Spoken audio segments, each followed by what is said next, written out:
Davangere south by election में कांग्रेस के उम्मीदवार समर्थ मल्लिकार्जुन ने कामयाबी हासिल की है।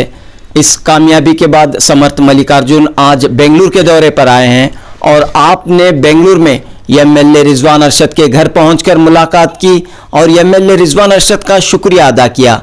जैसा कि हम सब जानते हैं, एमएलए रिजवान अरशद ने दावणगेरे साउथ बाई इलेक्शन में बढ़ चढ़कर हिस्सा लिया और कांग्रेस की कामयाबी के लिए दिन और रात मेहनत की।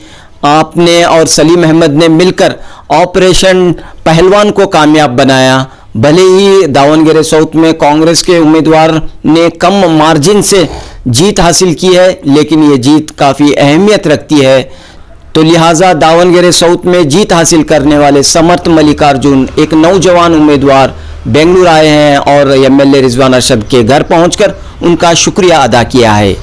जनूबी हिंद न्यूज़ रिपोर्ट।